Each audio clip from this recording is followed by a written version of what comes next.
우리나라가 있어요. 한국, 미국, 중국, 여기 붙어가지고 북한이 있고 일본이 있어요. 얘네 둘이서 겁나게 싸웁니다. 둘이서 치고받고 싸우는데 무역 관세 전쟁을 했죠. 무역 관세 전쟁이라고 표현할 정도로 심하게 싸워대면서 얘네들이 싸움하기 시작한 거는 올해 3월달경부터 계속해서 싸웠죠. 트럼프가 뭐 유럽부터 시작해가지고 철강 관세 시작해서 여론몰이 하더니 원래 직격탄의 표적은 중국이었어요. 어떻게 보면 무역 관세 전쟁이지만 디테일하게 보면 패권 전쟁입니다. 전 세계의 패권을 누가 지고 갈 것이냐. 2등의 차이를 굉장히 크게 두고 가고 싶은 게 전교 1등이 2등한테 되고 나는 100점 만점으로 가고 너는 80점도 맞으면 안 돼. 이 얘기를 하고 있는 거예요, 사실. 그리고 중국에서 달러도 너무 많이 모았고 이 와중에 장이 나빠지면서 전체 장을 하방으로 이끌기 시작했죠. 하여간 지금 장이 왜 이렇게 빠질까요? 라는 질문을 받았습니다. 3월달부터 미국과 중국 관세전쟁, 무역전쟁, 글로벌 시장에 악재를 동반시키고 있죠. 이렇게 해서 G20 정상회의를 각 정상들 만났을 때 각국 간의 불합리한 대화 내용들을 좀 풀어보자 해서 20개 선진국으로 분류될 수 있는 힘있는 국가들이 서로 만나서 회의를 하는데 여기에서 당연히 우리나라도 갔죠.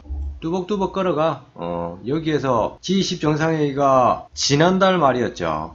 지난달 말 6월 말이었고 6월 말에 무엇이 미국과 중국의 무역전쟁이 끝날 것이다. 이제는 끝날 것이다. 악재를 소멸시키자. 뭐가 됐던 간에 결판이 나오고 관세가 지네들끼리 뭐 250%를 붙이든 뭐 15%를 붙이든 결판이 좀 났으면 좋았을 건데 결판이 났습니까? 안 났어요. 그러면 어떻게 됩니까? 악재가 지속되죠. 악재 지속. 무슨 악재 지속? 글로벌에서 미국과 중국의 패권전쟁이 계속해서 진행되고 있다.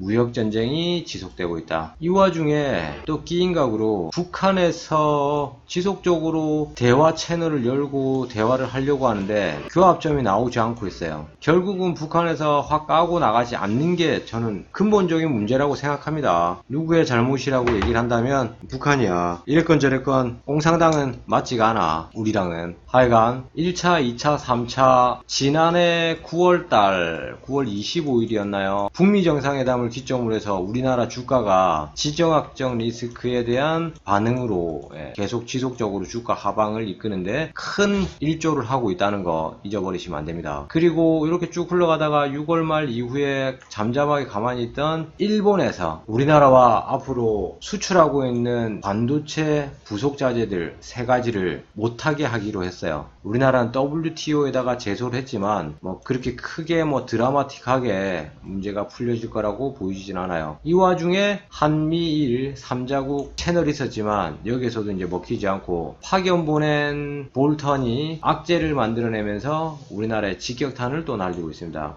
볼턴이 일본과 뭐 한국과의 관계 개선에서 나는 별 할 말이 없다 이런 식으로 일본화되고 한국 편을 들어줄 생각이 없다 이런 식으로 오늘 기사가 또 나왔죠. 7월 1일날 발표했고 G20 정상회담 때 대놓고 문재인 대통령을 패싱시키려고 하는 모습들이 보이고 여기서 또 단기권 아베 선거용으로 써먹고 끝날 것이다 하는 설이 있었는데 그렇지 않고 지속적으로 한국 패싱시키려고 지금 노력을 하고 있다. 이렇게 해서 우리나라와 뭐 무역을 하지 않을 마인드로 화이트 국가에서 배제시키려고 지금 하고 있으면서 우리나라의 직격탄이 또 악재가 연속되고 있네요. 이러면서 지금 미국하고 북한 관계는 지정학 리스크가 내포되고 있는데 여기에서 그 다음 스케줄이 이제 4차 북미 정상회담입니까? 북미 정상을 기다려야 되는 타이밍에 미국하고 한국, 우리나라는 어쩔 수 없이 한미 군사훈련을 진행하고요. 북한 쪽에서는 전체적으로 뭐 핵잠수함 만들려고 지금 계속해서 진행하고 있고 두 번째로 어저께는 또 미사일을 또 발사했죠. 이렇게 발사를 했는데 크게 뭐 때리지는 않더라고요. KBS, MBC는 공중파에서 대대적으로 때릴 수 있는데 안 때리더라고. 찌라시 뉴스에서만 뜨고. 이런 전체적인 내용을 봤을 때 우리나라가 지정학 리스크 부분에도 안 돼. 우리나라에서 필요한 부자재를 받아야 되는 일본과의 무역 관계도 좋지 않아. 미국하고 중국은 또 지금 나름대로 또 아직까지도 무역 전쟁하고 있어. 전반적으로 또 이렇게 되다가 중국은 중국 자체 내도 홍콩 독립설이나 중국 내륙 소환법에 대한 그 폐지를 요청하면서 계속해서 범국민 시민운동이 발동되고 있죠. 이게 시끌시끌해지니까 얘네가 바로 비행기까지 날려가지고 대외적으로 무력 행사를 한번 했죠. 그저께 뿅 돌아가지고 한국 돌았다가 이렇게 쭉 러시아 갔다가 이렇게 쭉 뭐 이런 와중에 주가가 좋으면 그게 말이 안 되는 거죠. 지금 내용들을 보면 전반적으로 악재 내용들을 굉장히 많이 갖고 있다는 걸 판단하셔야 됩니다. 그리고 장의 흐름을 읽으셔야 돼요. 장의 흐름을 읽고 받아들이셔야 됩니다. 매매에 접목시키고 그러려고 우리가 이걸 하는 거예요. 악재가 너무 많은 장이에요. 그래서 전체적인 요정도 국가군들은 여러분들이 항상 좀 예의주시하시면서 세계 뉴스 좀 바라보고 우리나라 자체 내의 문제들도 잘 생각해보고